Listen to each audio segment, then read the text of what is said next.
Good evening. It's such a pleasure to see you out to our second session of our Bible conference on stewardship this evening. Trust and pray that last night was a blessing if you was here, and that the Lord would move in a mighty way again this evening and throughout the remainder of this conference. I ask that you'll stand and join us as we read our call to worship. That's taken from Isaiah chapter 61, reading verse 10. I will greatly rejoice in the Lord. My soul shall exult in my God, for he has clothed me with the garments of salvation. He has covered me with the robe of righteousness.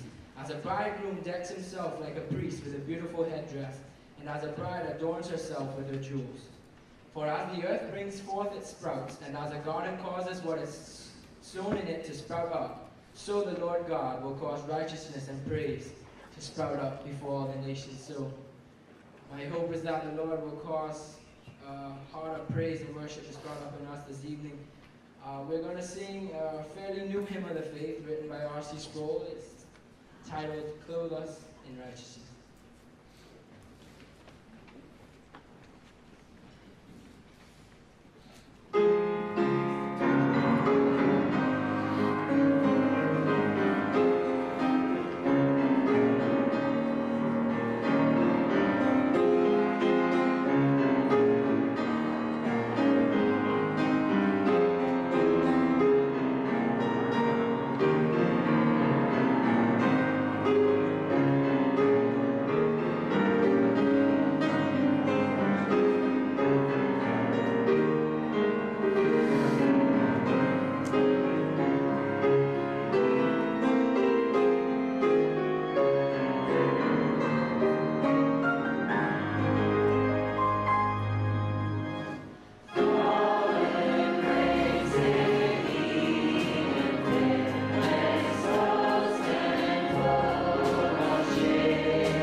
so grateful to be gathered together as people, Lord, to praise and worship you, Lord. We just ask that you would give us clean hands, Lord, give us pure hearts.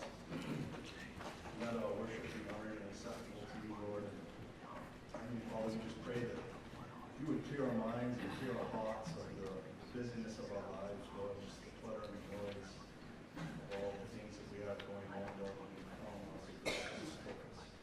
Lord, focus on you, focus on your word. Lord, we just pray that through your word tonight that our minds would be renewed and our hearts would be changed. It's in the Son's name we pray. Amen. Okay, just a few reminders and announcements before we continue our service. Set up for the fellowship times will be at 9 o'clock in the morning. If you could be here and help out with that, it would be great. 9 o'clock in the morning. Helping us. Family Life Center will be setting up tables and chairs and anything else that we have to do for fellowship times. Don't forget, the service will be starting at 7 tomorrow night. So if you come 7:30, we'll be half hour late. So it's 7 o'clock tomorrow night. We are going to be taking up an offering on Sunday night for Brother Brian. So we could prayerfully consider what the Lord would have to give for that on Sunday evening.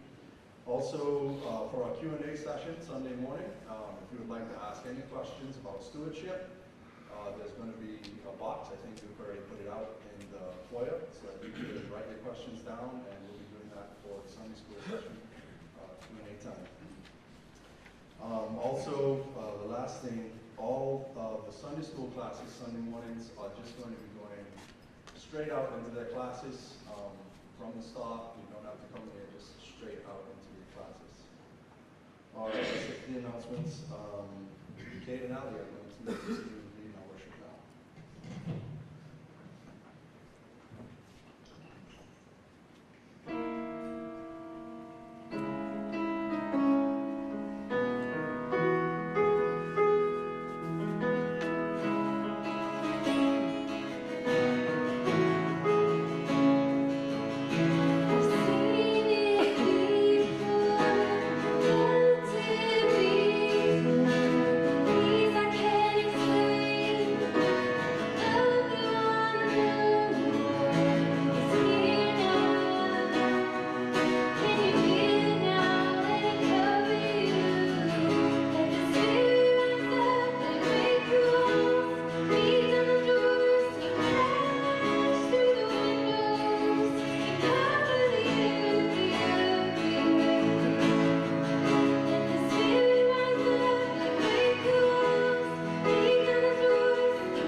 Choice but to bow, chains have no choice but to break, shame has no choice but to leave in your presence.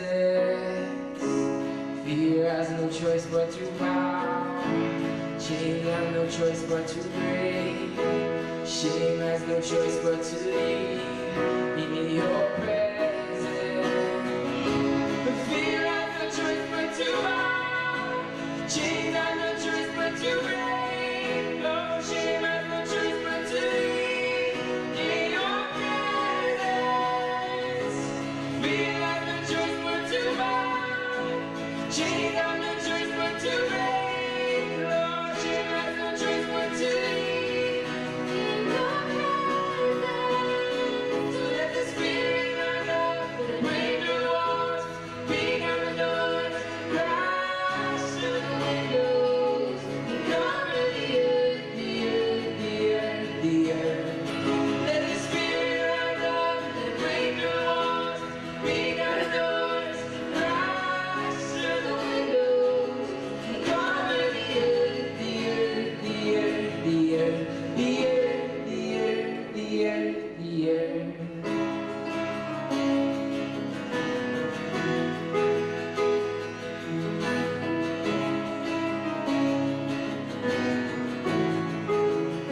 Lord, there is something that must happen in our minds and hearts for us to continue to grow as good stewards. And it's a kind of thing that cannot happen by my words, but it's a kind of thing that can happen by your word. You tell me that your word does not return void, it will accomplish the purposes to which you send it. I see time and time again, Jesus, as you minister and your word moves into lives and souls, they're changed, and that's what I long for tonight. Please move in such a way that in the time we spend together, that I would be able to serve as a faithful guide to these brothers and sisters, to encounters with you in your word so that they would be different because of our time together tonight. If you don't change us in our thinking and in our hearts, then we will continue to simply go through the motions, the way that we've always done life. And there is yet a fruitfulness, there is yet a fullness for us to experience. And for that to happen, something way more than just a few good words would be necessary. So move tonight in our time together by your Spirit and through your word, where we open up texts, that those texts would pierce hearts and change minds and transform us. We came into this life because of your word. We're going to live into this life because of your word. And so release your word. Move by your word and move by your Spirit in our midst. For that to happen here for these, my friends, tonight. And all of that for their good and ultimately for your glory. We're looking to you. I'm dependent on you. We are expecting you to do in our midst what needs to be done. Amen. Well, let's start just imagining a little bit, thinking with me. Would you suppose with me, think with me. Imagine I'm immensely wealthy. That's not the case. But imagine I'm immensely wealthy and I have come with a certain amount of money. And each day, every day, for the rest of your life, I come and I give you a gift of $1,440 every day. I would put in your bank account $1,440 in your name, in your bank account, to do with what you please. It just comes with one stipulation. That $1,440 I give you every day, you have to spend that day. You can't save it. You have to do something with it every day. At the end of the day, if there's anything left over of that $1,440, I'm going to take it back. But tomorrow you'll get another $1,440 each and every day. It's money that you must spend. At the end of the day, any money left over in the account will be taken back. Tomorrow you'll get the same amount. Let's start back again. Every day you'll get $1,440 that you have to spend. But again, anything left over today I'll get to take back, but we'll start again tomorrow. Think with me. If that were the case, you got tomorrow morning to step up, find $1,440 in your bank account. What would you do with that money? That's a question you can shout out. Shout out. What would you do with that money?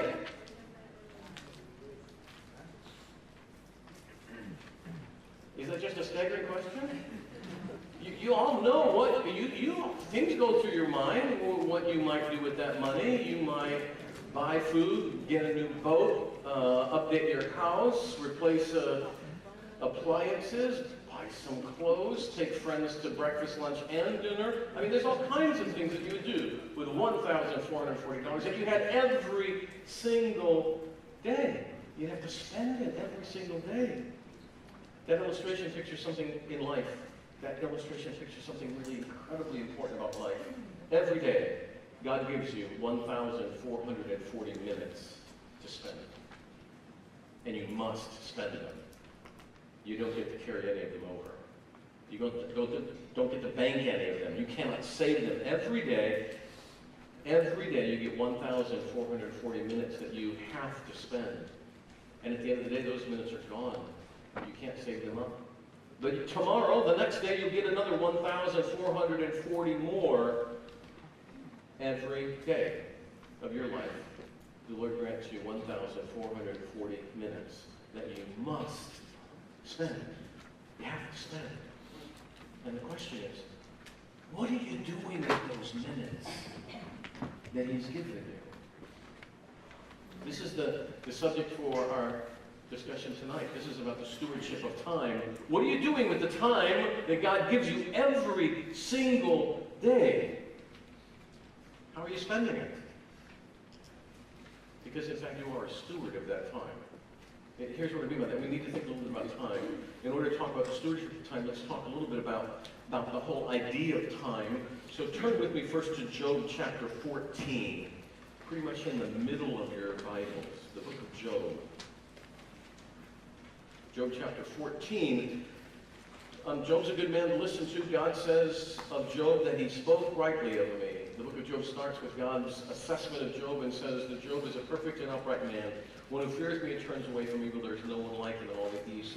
And in the end of the book, Job chapter 42, God speaking about Job says of Job, he has spoken rightly of me. So it's worth listening to what Job has to say. This is Job chapter 14, the first 6 verses. Man who is born of a woman is few days and full of trouble. He comes out like a flower and withers. He flees like a shadow and continues not. And do you open your eyes on such a one and bring me into judgment with you? Who can bring a clean thing out of an unclean? There is not one.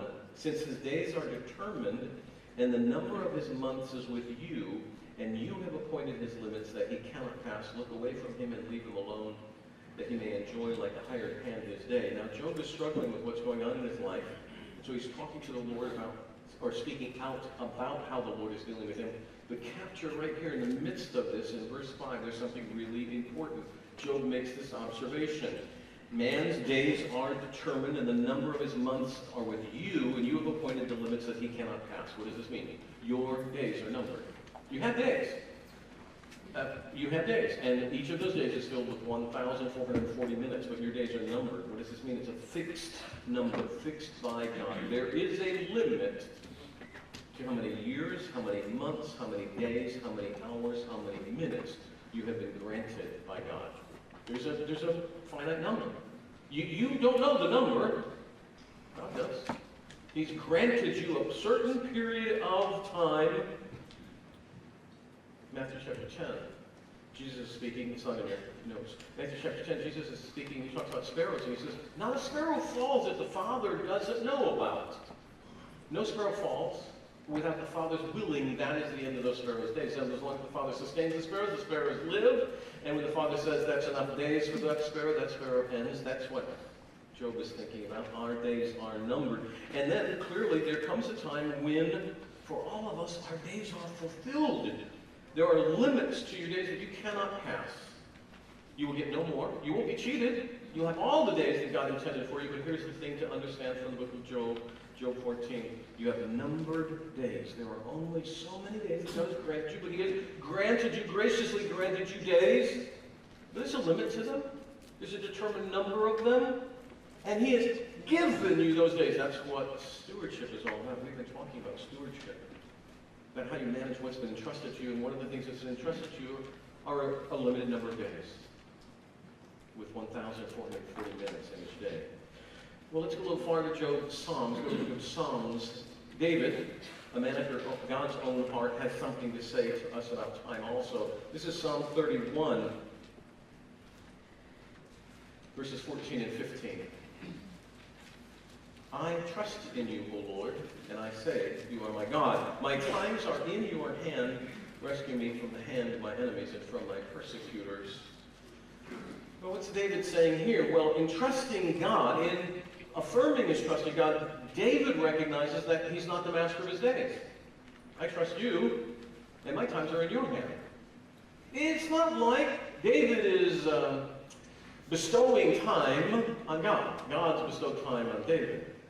David's assessment is, in trusting you, my days are in your hands. David sees that his times are in God's hand. That is, God is the one who's keeping track of the clock, granting and orchestrating the days.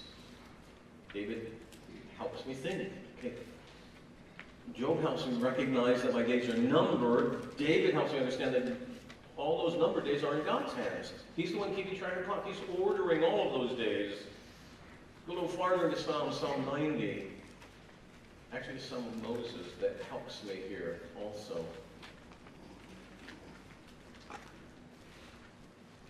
Longer text, chapter 90 of Psalms, verses 1 through 12. I'm going to read the whole 12 verses. There's too much for us to unpack entirely, but there are a few observations that need to be made. Here's what we're reading. Psalm 90, starting at verse 1. Lord, you have been our dwelling place in all generations. Before the mountains were brought forth, or ever you had formed the earth and the world, from everlasting to everlasting, you are God. You return man to dust, and you say, return, O children of men. For 1,000 years in your sight are but as yesterday when it is past, or as a watch in the night. You sweep them away as with a flood. They are like a dream, like grass that is renewed in the morning, and in the morning it flourishes and is renewed, in the evening it fades and withers.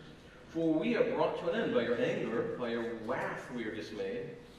You have set our iniquities before you, our secret sins in the light of your presence. For all our days pass away under your wrath. We bring our years to an end like a sigh.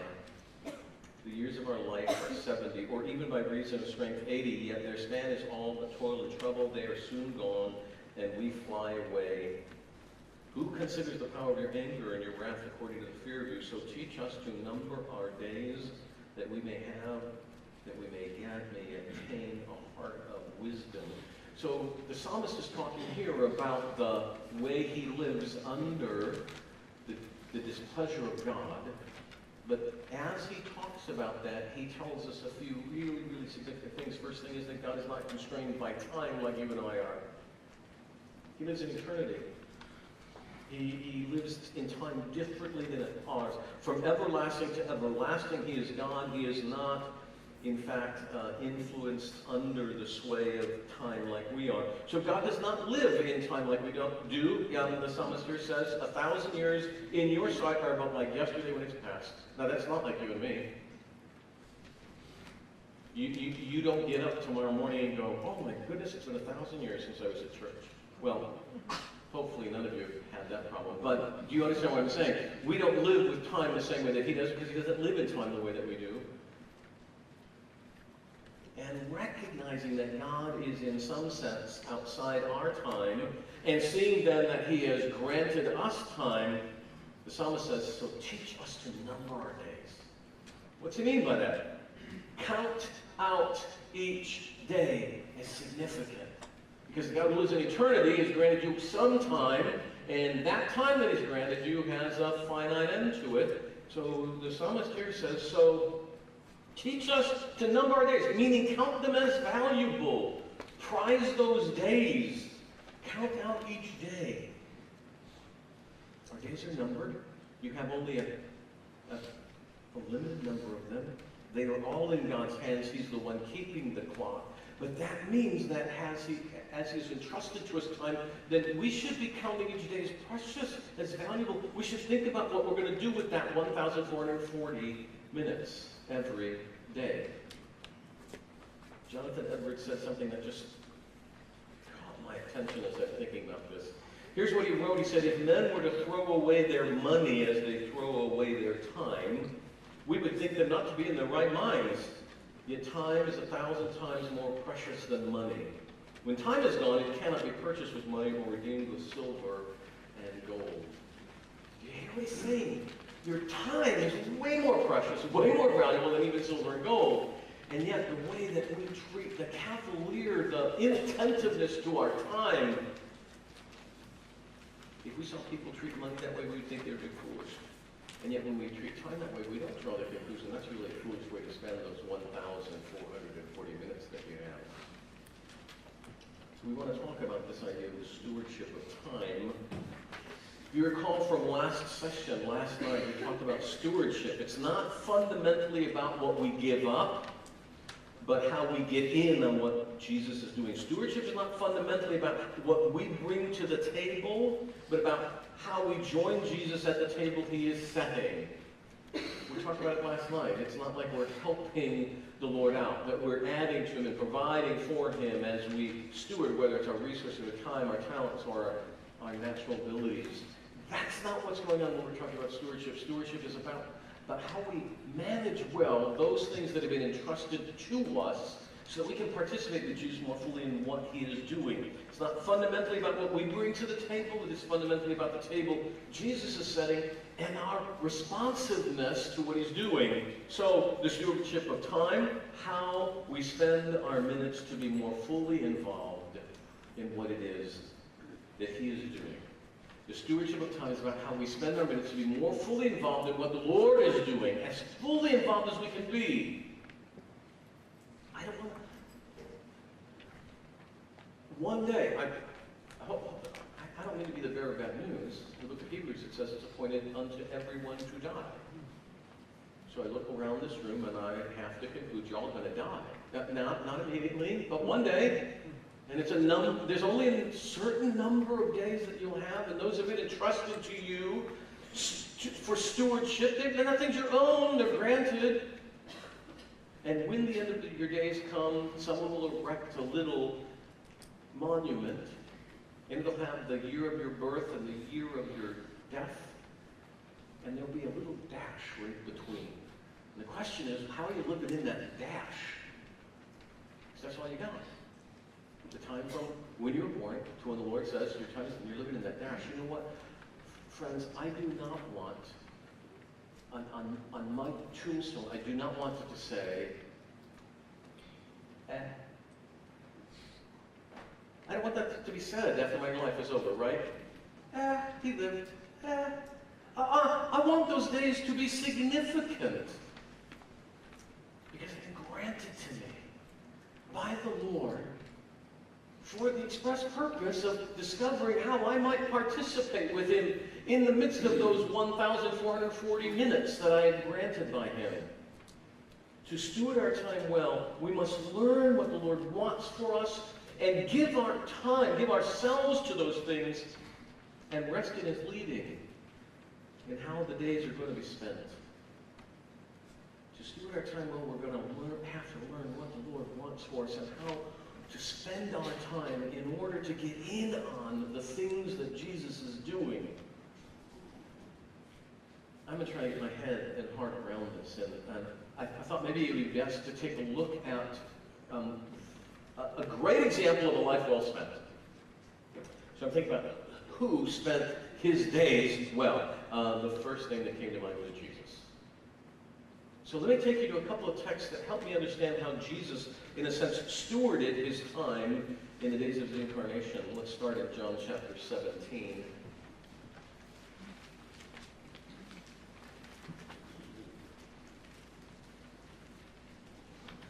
This is in the upper room. Jesus is now talking with his closest friends and followers about what life is going to be like when he's no longer physically present on the earth. He's going to still be with them, but their relationship with it is going to change. And so he's talking with them, and now in John chapter 17, he turns his attention to the Father and he's praying about what his journey has been like with the disciples who are there in the upper room and what things will happen in the near and distant future. But in John chapter 17, he's praying, and listen to his words. John 17, verse 4, speaking to the Father, Jesus says this: I glorified you on earth, having accomplished the work that you gave me to do. Do you hear what Jesus says? In praying, after three and a half years of his public ministry, after his 33 years on the earth, he says, Father, thank you that I've accomplished everything you gave me to do. You know what? I don't think about my days that way. What I mean by that is I don't come to the end of Monday and think, Father, thank you that I've accomplished everything you wanted me to do today, because you know what? I'm not very much attentive to what it is that the Father would like me to do with those 1,440 minutes. I would love to get to the end of a week and say, Father, thank you that I've accomplished everything you wanted me to do this week. Or the end of a month. Or the end of a year. Rather than at the end of life. But Jesus, in John 17, says, thank you, Father, that I've accomplished everything you wanted me to do. Apparently, he has spent his 1,440 minutes allotted to him every day by the Father. I think he spent them well. Because he can say, I've accomplished everything you wanted me to do.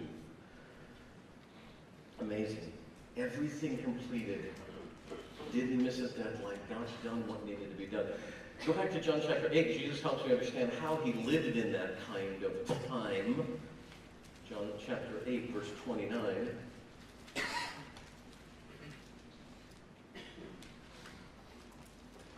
Jesus says, he who sent me is with me. He has not left me alone, for I always do the things that are pleasing to him. Apparently Jesus spent his time only doing the things the Father wanted him to do. Hence, the time was well spent. The time was well spent, invested well, stewarded well, managed well, because Jesus did everything. He accomplished everything the Father wanted him to do. Why? Because he only spent his time doing the things the Father wanted him to do. In fact, look, verse 28, right just above this. Jesus said to them, when you have lifted up the Son of Man, then you will know that I am he, and that I do nothing on my own authority, but speak as my Father taught me. That word there, authority, means initiative. I don't take the initiative to do anything on my own.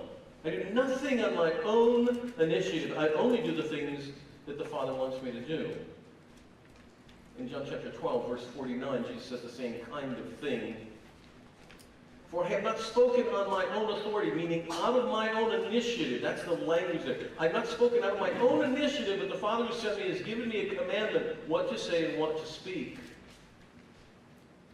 So Jesus, in his days, does everything the Father wants him to do, because he spends all his time only doing the things that the Father wants him to do, and the way he does that is he does nothing of his own initiative, but he takes his leave from the Father. So he spends those minutes, those hours, those days, those months, those years really well. So what this might mean for me is, it might mean for us as we're thinking about this example of Jesus. Let me just pull some of these thoughts together. Here's the first thing that I see in Jesus that helps me understand what it means to be a steward of time. A good steward of time cares most about how the master would like the time to be spent. A good steward of time cares most about how the master would like the time to be spent. I'll just be really honest. When I get up in the morning and I have some time with the Lord and I talk with him about the day, what I am most concerned about is whether he's going to back me up on what I want to do today. I tell him what I'm going to do today. I have this meeting and that meeting, I have this thing to prepare for and that thing to do, and I'll ask him to be with me. But candidly, that's not how a steward lives. That's living as if I'm in charge of the time. That's living like if it's my time. And so, Lord, if you want a little of my time, I'll give you a little bit of my time. But that's not how a steward lives. A steward cares most about how the master would like the time to be spent. And I candidly don't think that way about my days, but Jesus does. In Romans chapter 14, verse 8, Paul writes, it says, whether we live or we die, we are the Lord's. That's what it means to be a steward. Your days, your moments are his. He's granted them to you. You get to live in them, but they're not yours. You didn't manufacture that time. You didn't earn that time. You don't deserve that time. That is entirely granted us. And the question simply is, how will you manage those minutes? Because a good steward of time cares most about how the master would like the time to be spent. That's what we see in Jesus. Here's the second thing. A good steward of time will not be rushed or hurried, because he or she is only doing what the master intends for him to do with those days. A good steward of time doesn't, and have you ever noticed, I love walking through the Gospels and watching how Jesus does stuff. Because the fact is, he's never rushed like I'm rushed. He's never in a hurry, and he's never late. Because his whole day is caught up with how the Father intends for him to spend the day. So Jesus takes his cue from the Father, does nothing of his own initiative, and the day then plays out in such a way that he accomplishes everything that the Father wants for him. He stewarded those 144 minutes really well, never rushed, never hurried, never late, always on time, just as it should be, playing out as the Father wants. Because a good steward of time will not be hurried or rushed, because he's only doing what the Master wants done. That's what his attention is. Luke chapter 10, really interesting little snapshot here. It's Mary and Martha. I'm sure you're familiar with the story.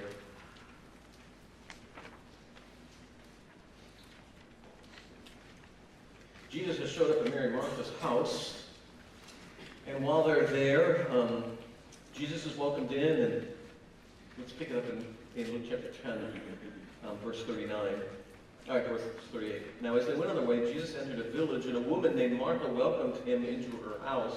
And she had a sister called Mary, who sat at the Lord's feet and listened to his teaching. But Martha was distracted with much serving, and she went up to Jesus and said, Lord, do you not care that my sister has left me to serve alone? Tell her to help me.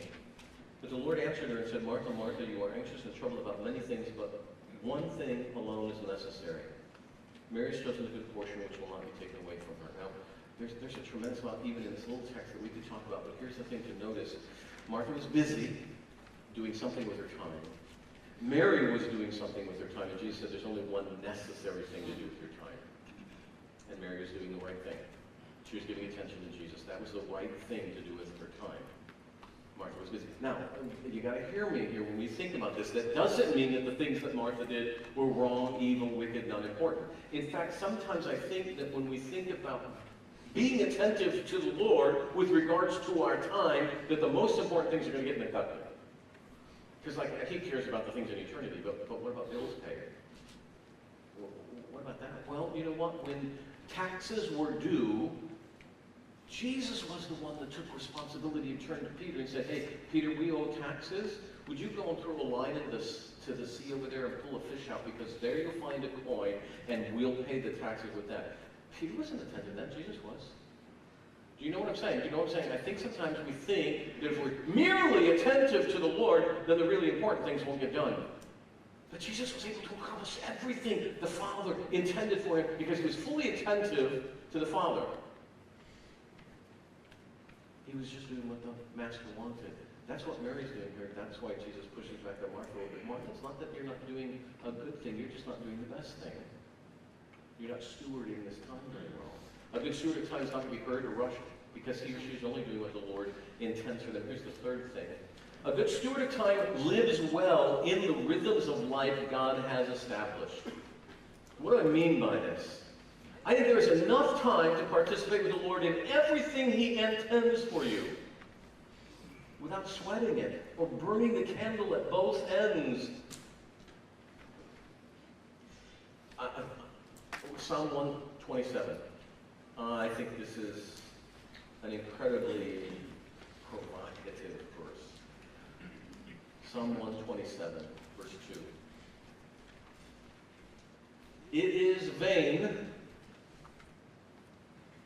useless, profitless, of no benefit. It is vain that you rise up early and go to bed late and eat the bread of anxious toil, for God gives to his beloved sleep. Do you know what this means?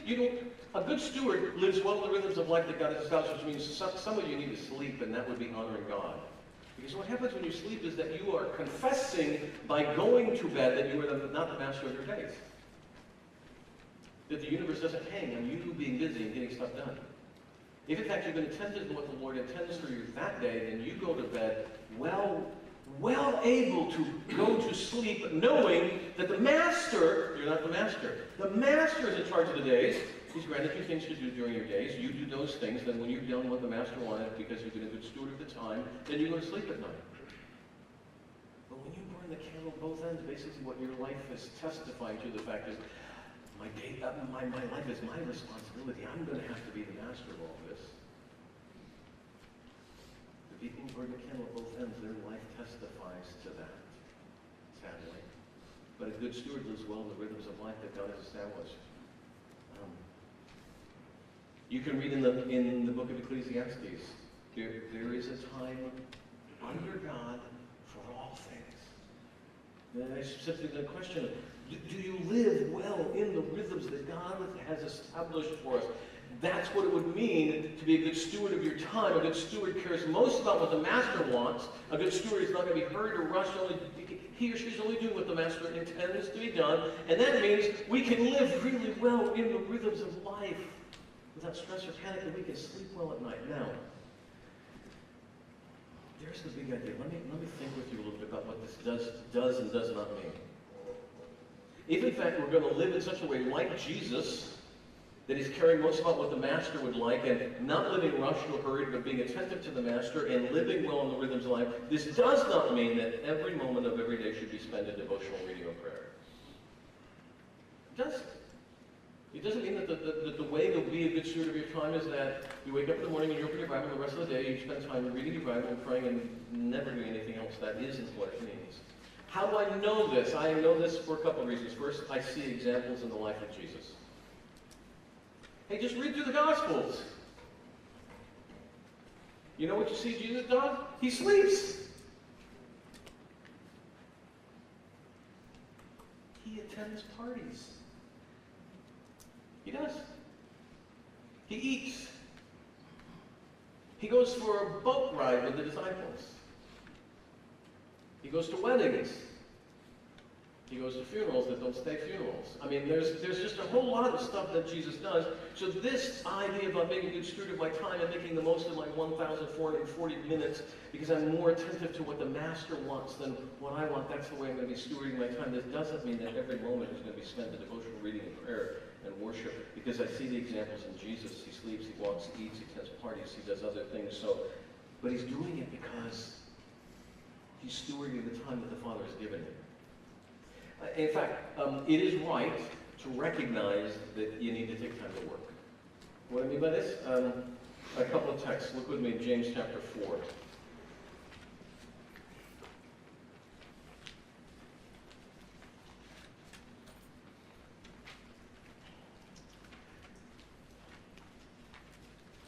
James chapter 4, verses 13 and 14.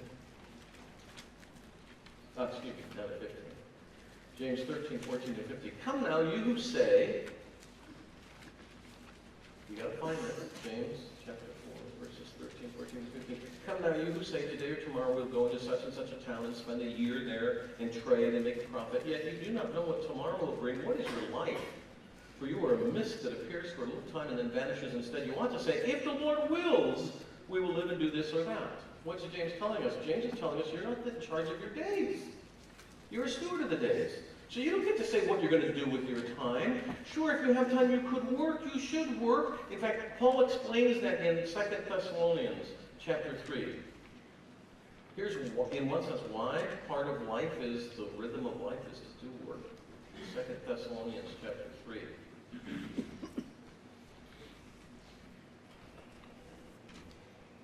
Verses 10, 11, and 12. 2 Thessalonians chapter 3. For even when we were with you, we would give you this command, if anyone is not willing to work, let him not eat. For we hear that some among you walk in idleness, not busy at work, but busy bodies. As such persons we command and encourage in the Lord Jesus Christ to do their work quietly and to earn their own living. That means that some of your stewarding, the time that the Lord has given you, means you got to work. It's part of his design and intent for you. So this idea about him being the master of my time and my being attentive to him, that doesn't mean that all of my time is going to be spent in devotional reading and prayer. Some of it's going to be spent in walking and eating and attending parties and going to weddings and going to funerals, but it's also going to be includes working.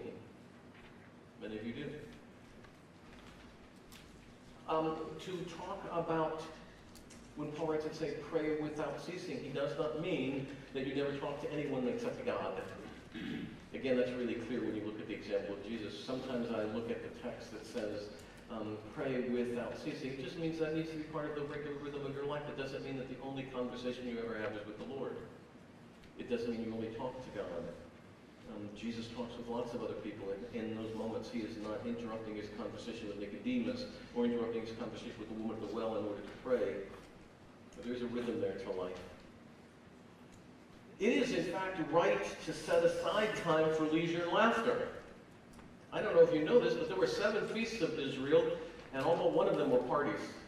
And God said, I give them to you so that you might remember me, so that you would rejoice. So it's right to set aside time for leisure. That's part of what it is to live well in the rhythms of life. In fact, 1 Timothy 6:17, Paul writes and says, God has given us all things rightly to be enjoyed. God has given us all things to enjoy. So there is an enjoyment as a steward of my days, as a spending those 1,440 minutes every day that the Lord has given me, that some of it is going to be things that we enjoy. You should be enjoying the days that He has given you. And lastly, like I've already pointed out from Psalm 127:2, it's wrong not to sleep. It's wrong not to get some sleep. That's not good stewarding of your minutes. It's vain to burn the candle at both ends. So, we're stewards. We have 1,440 minutes every day that the Lord has given us, that His intention is for us to live as stewards with that time. It's not time we own, it's time that is granted us, and that the question then is, how do we live well in the midst of that time?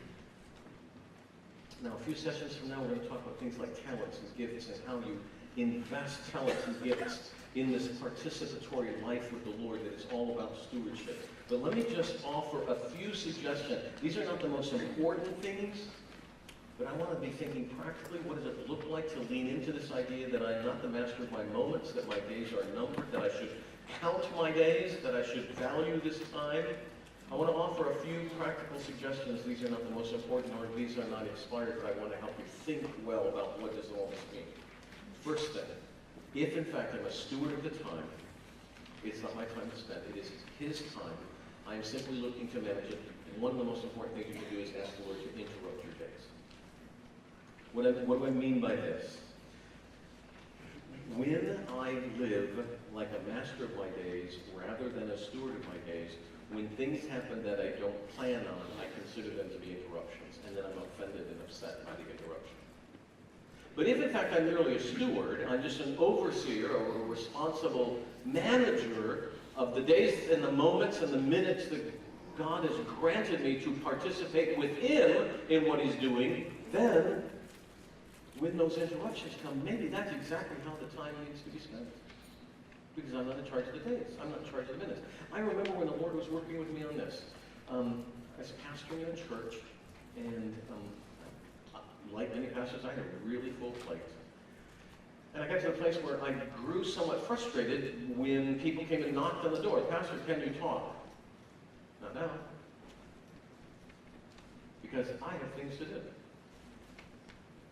And then the Lord started pressing me on that a little bit. So Brian, that time is yours to spend how you want, right? Well, yes, Lord, you gave it to me. Oh wait, that's not quite the right idea. There is a right way to think about what He's entrusted to us, and we give it to Him. Like we sang yesterday at the close of the session, take my life and let it be. And then we sang, take my silver and my gold. Remember what we talked about yesterday? It's not your silver, it's not your gold. So there's a wrong way and a right way to sing that song. The wrong way to sing that song is to think that we're giving this to the Lord to help Him out. Don't sing that song that way. But if you think of it as a steward, like David said, this is not ours. We're only returning to you stuff that's yours. Same thing with time. The time isn't yours. You're a steward of that time. So I got to the place where it's like, oh my goodness, what if I actually started the day asking the Lord to interrupt my days? That way when the interruption came, I'm already prepared to take it. Do you understand what I'm saying? Very different than feeling like you've interrupted my plans. It's like, Lord, it's your plan, it's your day, so would you please interrupt? Because I don't know about you, if you keep a daytime or a day planner, or most of us don't put on those, have divine encounters today. You know, we don't put on our plans for the day to have ways that we just don't plan for that. But if in fact we're simply stewards, and the Master says, here's what I want you to do for today, sometimes we don't hear that, sometimes He just brings that to us, and the question is, how are you going to respond to those? If you're a steward of your time, then start to ask Him to interrupt your days. It was really sweet. People would come and knock on my door. And they'd say, hey, Pastor, do you have a minute? That's an interesting question when someone says, do you have a minute? No, I don't have any time that the Lord doesn't give me, so it's not my time. Do you have a minute? Well, yes, as much time as the Lord will grant. I'm going to live there. The Lord, do you have a minute? Stick their head in the office, and my response started to get, yeah, I have some time. I'm thinking what I want to do with my time, right? I have some time. So they'd step into the office, I'd stay behind the desk, so that I create that little bit of distance there. I try to look busy. Yes, what would you like? Because I want them to know that I'm doing stuff with my time, and you're interrupting what I'm doing with my time. And the Lord would press me on that a little bit. So I got to the place where someone came and knocked on my door. Now, you don't have to do this. I'm just trying to help you think about what it means to steward time well. Knock my door. I would get up from around my desk, and I'd sit down in the chair next to them, and I'd say, come in. What's my time? My time is yours. Well, but my time is yours because it's His. Do you understand what I'm saying? Asking the Lord to interrupt your day shapes massively the way that your day plays out. Because in fact, He's interrupting your days and you're attentive to Him because He's the master of your moments and you're not, then maybe at the end of the day you would be able to fall asleep at night and go, thank you that I've accomplished everything you wanted to be accomplished today. One practical suggestion, ask Him to interrupt your days. I remember, oh my goodness, trying to live in this. I was running errands in between appointments, and I went to the local Walmart. And while I'm in the Walmart, I've got just 3 things on my list to get. I've gotten all 3 of them, and I'm racing out of Walmart. I want to get out of that crowd. And as I'm going out, there's a couple in the middle of the aisle in Walmart. She has a white cane, and she's pushing a wheelchair in which a gentleman is sitting. So she's got her cane, and she's pushing, and he's helping guide her. So he can't walk, and she can't see. Together, they've got almost a whole person, and they're going through Walmart. And they have stopped next to a huge pile of coffee cans stacked in the middle of the aisle. You know, any of these big box stores, they're just a big display of coffee cans. And as I'm going by, she goes, excuse me. Yes. She goes, is this coffee? Yes. He can see, but he's not entirely there. So he knows there's something there now, and he can't quite make it out, and she can't see what it is. So, is this coffee? Yes, it is. Is it decaf? Yes, it's... I have to look. I don't drink coffee, so I don't know. Yes, it's decaf. How much is it? The price is like in letters, numbers this big on the side of the cans, right? On the display. How much is it? I told her the price. And then she turns to Charlie, should we get some coffee? Yeah, I think I'd like some. So puts the coffee in the cart. And I think, okay, that's enough of the interruption. And as I start to go, she goes, do you know where they have those little things for the glasses? You know, the little eyepieces? Because Charlie's... Yes, I think I know where those things are. Just a second. Don't move, because if you move, then I'll go back. I'll go ahead and I'll be right back. So I'm looking at my watch. I'm racing through Walmart, and I go to where those are, and I come back, and I meet with her, and meet with Charlie. And then they're talking about anything else that we need. No, good, okay. So where do we check out? There's just like 6 big signs, cash registers here. Where do we check out? So, okay, this way. And then as we're going to the checkout, Charlie says, oh, wait, one more thing. Do they have any of those candy orange slices? Those. And she looks at me and goes, is there any candy here? And we're standing in front of a wall of candy. Literally at the Walmart, across from the cash register, it's just like a wall of candy. Yes, they have candy here. She goes, do you have any of those orange slices? If I were to say, yeah, they do, you'll need to find them, she would have spent the rest of the hour just like going like this, trying to find. Just a second, so I got the orange slices, put them in a cart. Okay, we're ready to check out. Where do we check out? Any one of the cash registers, any one of the lines, most of them are open. And she says, Charlie, where do we go? And he goes, I don't know. Okay. He can see them, but he doesn't know what they are. She can't see them, so they can't get there. And I'm thinking, this is a waste of time.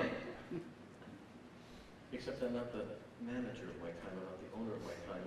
I am trying to be the steward of this time. Okay. So come on, I walk them up to the cash register, and now for the first time I realize what's going on. Because they start taking the stuff out of the cart, and here's the coffee, and she goes, I'm not paying for your coffee. He goes, yeah, that's my coffee. And it turns out that they both live in the same senior citizen center, and they get dropped off by the bus at Walmart to do their shopping. And she needs his help, and he needs her help, and so they end up checking out by themselves. And now I'm feeling a little less put out by helping them. And as they're checking out, Charlie's stuff gets checked out first, and then her stuff gets checked out. And the cash register, the cashier rings it up and tells her how much it is, and she has to open her wallet, and all her dollar bills are folded in particular ways so that she can give the right amount of money. So she gives the money, unfolds the bills, pays her bills, and the cashier gives her cash back, and I explain to her what she got. You got a couple of dollar bills, and she goes, that's fine, I'll fix it when I get home. I know this seems like a really long story. It's not a waste of time. And so she folds the dollar bill, puts them in her purse, and then I asked her, so where are you going now? And she said, well, the bus will pick us up. And then she picks up her watch, and she's got this huge watch. And she folds it right up to her eye, and she goes, oh, wow, the bus will be here just like in 2 minutes. And then she turns to me and says, thank you very much. What department do you work in?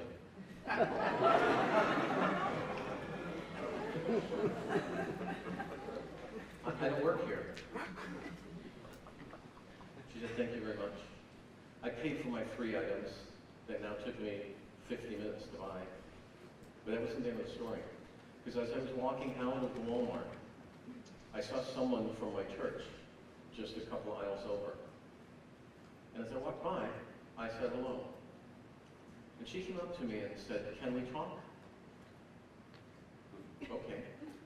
Tell me what? And she said, as I watched you care for that couple, I realized there was something I needed to talk with you about, but I was afraid of approaching it. But I saw the way that you gave time to that couple.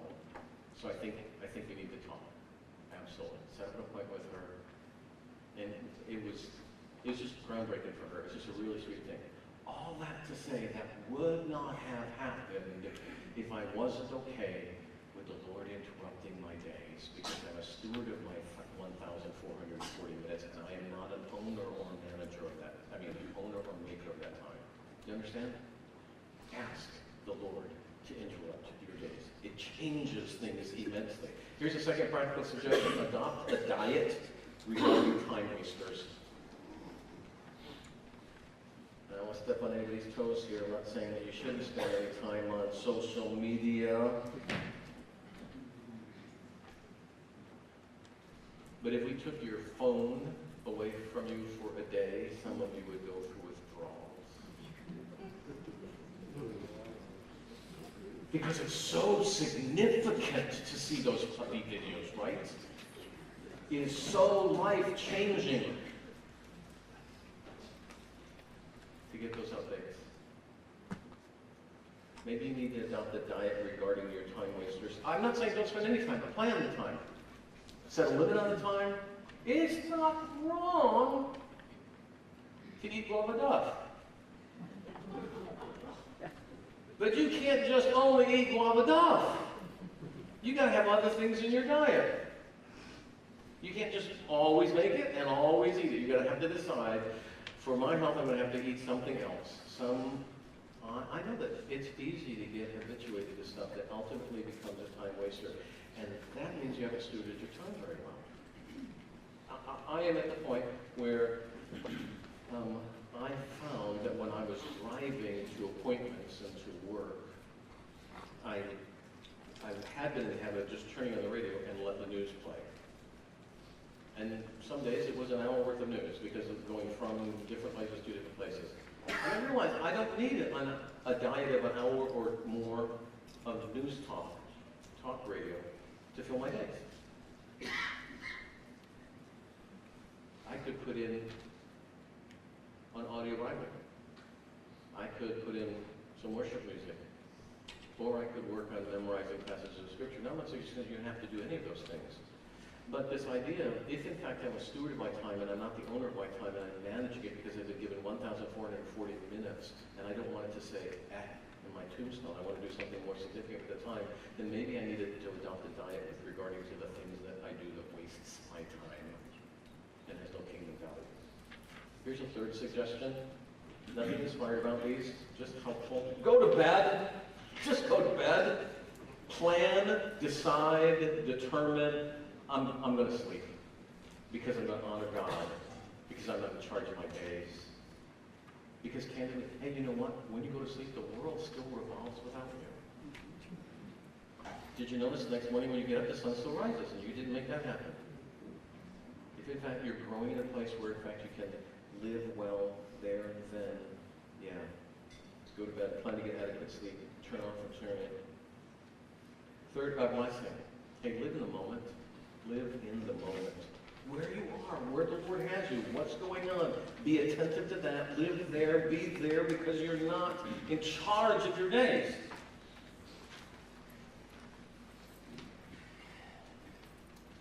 Now,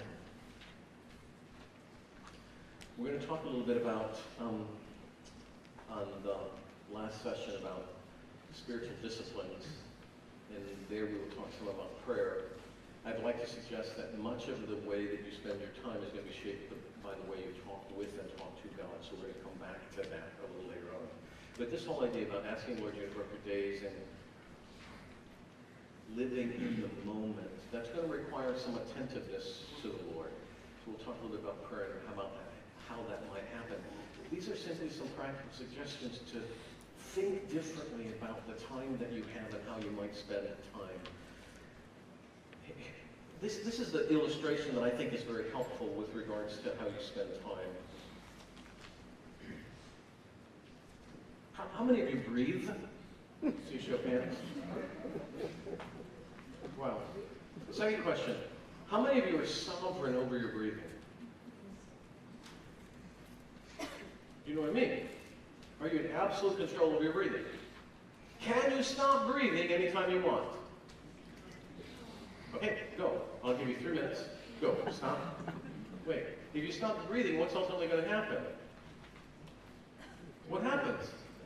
You pass out and then you start breathing. Oh my goodness. You're not sovereign over your breathing. You could not end your breathing just by willing it. Hey, if in fact the Lord says, your time is done, I'm taking you home, and you wanted a few more breaths, could you get them? No. Not a one of us is sovereign over our breathing. But here's the other question. Are you an active participant in your breathing? Do you actively breathe? Oh yeah. Sometimes climbing up the stairs. You get to the top of the stairs, and you take a couple of deep breaths. What are you doing? You're changing your breathing. You're not sovereign over your breathing, but you're an active participant. If you're there sleeping late at night and your spouse rolls over and throws the pillow over your head, we discover how active a breather you are, right? You fight to get that pillow off because you're an active breather. But you're not sovereign over your breaths. But you're a participant in the breathing. Friends, you are not sovereign over your 1,440 minutes. The Lord is not granting those to you to do with whatever you want. That's not what it means to be a steward. He wants you to participate with Him in what He's doing, and He gives you every day 1,440 minutes to join Him in what He's doing, rather than what you want to do. And all I'm suggesting is that if we started to see time like that, and if we started to see it as something we stewarded rather than something we owned, oh my goodness, I think the adventure of every day living would become incredible. We would become active breathers.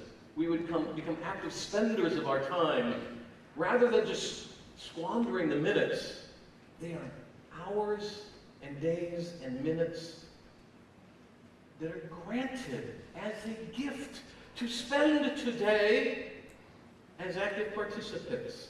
They are trusted to you. How will you spend those moments in order to be more fully involved in what Jesus is doing. I can tell you, there is nothing you could spend your moments, your minutes, your days on that will be more soul satisfying, joy producing, life altering than to be attentive to what the Master would like you to do with those moments he has granted you. His intention is good, and his desire is participation, and the result would be great joy for you and great glory for him. Let's pray.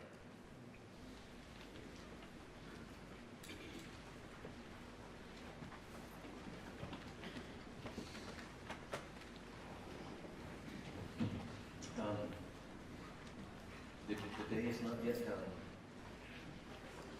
Lord, we have not yet come to turn in, to close eyes, to lay our heads down. So even at this moment, even here, in this place, at this time, we just want to live well in the moments that you've entrusted to us, to steward well. We want to attend to you as the master of our days, and we would like to participate with you in each and every moment. Would you awaken us to the preciousness of these moments,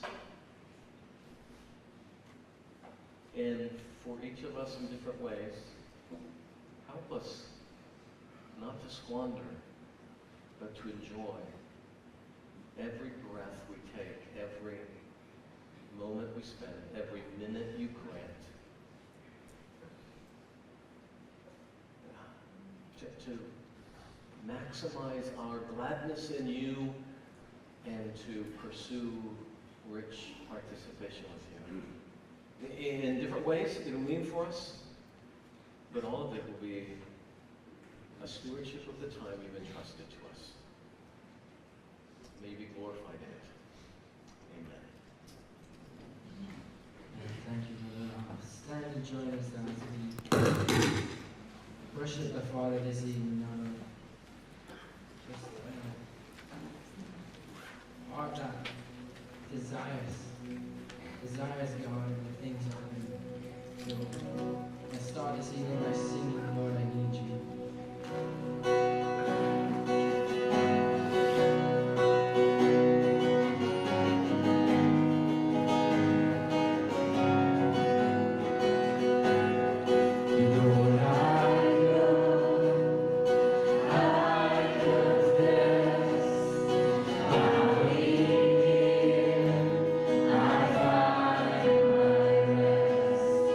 Without you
thee through this time, God, and find our praise, exalting to you and glorifying in your name as we sing our last song.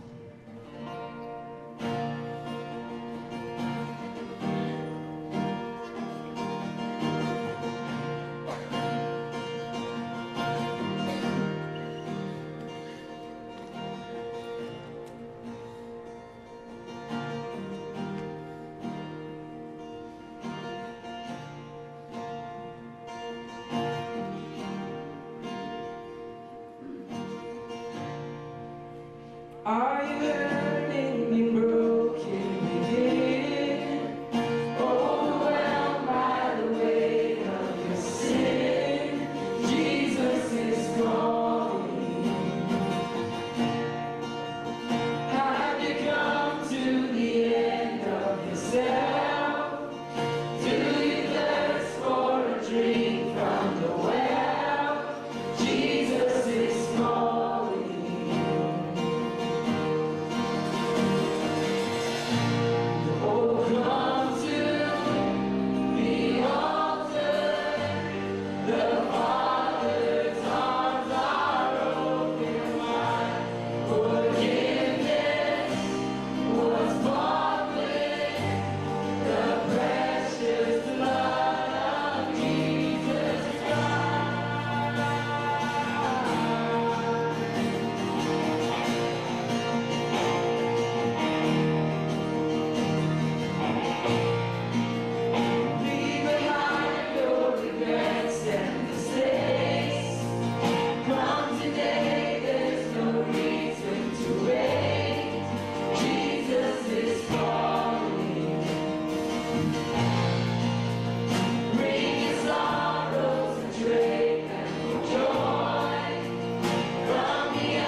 time to sing You're Wonderful this evening.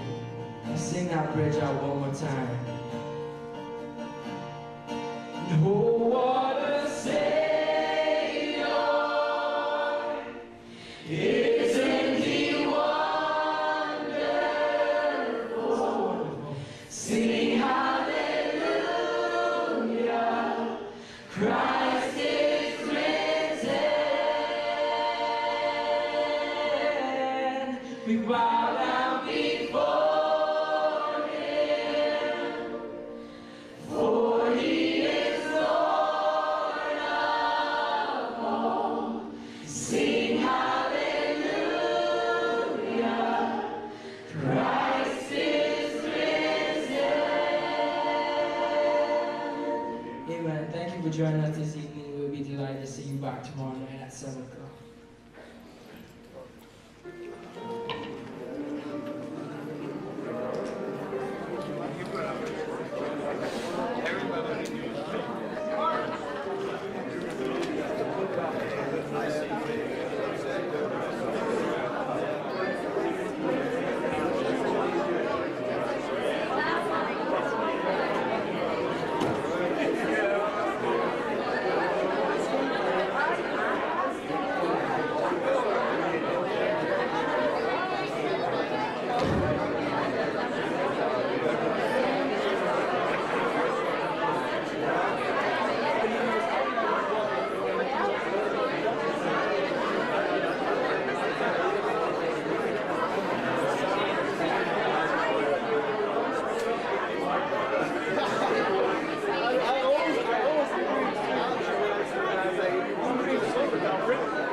I was